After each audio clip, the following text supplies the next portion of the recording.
Ham endi sahar kasalligi bordi. 2016-yilda chiqdi. 4 yildan ko'proq o'zim ham bilmay yurgan ekanman. Shu burundan qon oqib ketib, og'izda quruqliklar paydo bo'lib, rosa qiyin bo'ldi. Keyin endokrinologga borganimizda saharda nimasi 16-17 bo'lib ketib ekan miqdori.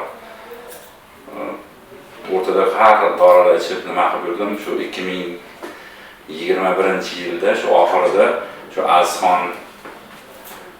Azxondan shu Alispon Mix Plus dorisi bor ekan. Shuni bir nima qilib ko'ring, shu oshqozonga yaxshi ta'sir qiladi deyishdi. Endi saharda nimasi birinchi o'sha kelib chiqishi shu oshqozon osti bezidan bo'ladi-da. Shuni ichsangiz ancha yaxshi bo'layapsiz deyishdi. Rostdan birinchi ichib yurdim. Bir oycha hech qanaqa bir o'zgarish bir nima ko'rmadim. Shu bir oydan keyin og'iz qurishi kamayib ketdi. Og'iz qurimay qoldi. Suv ichishim ancha kamaydi. Oldin tinmay qo'limda baklashkada suv olib yurardim. Hozir o'shani ichgandan beri yo'q, bunaqa narsa yo'q. O'zi me'yorida unaqa. Boshida o'sha Mix Plus ichayotganimda ham seyafor dorilar ichib yurardim.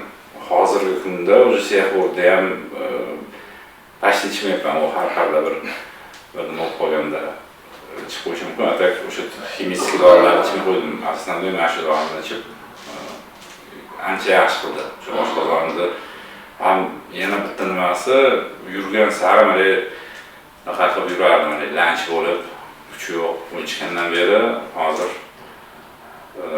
turishim yaxshi, qoldi, ertalab turgim kelmasdi. Hozir ancha naqalar yaxshi, tetiklik hamma yo'q, zo'r. Dori yaxshi ekan, yaxshi ta'sir qildi. Bu dorining yana nimasi tabiiylik ekan. Buni bir so'rab surishtirib nima qildim. Faqat o'tlardan tayyorlanar ekan, bir organizmga bir ortiqcha qoldirmas ekan. Shu tomondan ham nimasi yaxshi ekan. Sizlarga bu dorini agar sahar bo'lsa, mana men o'zimda nimamdan tavsiya qilaman.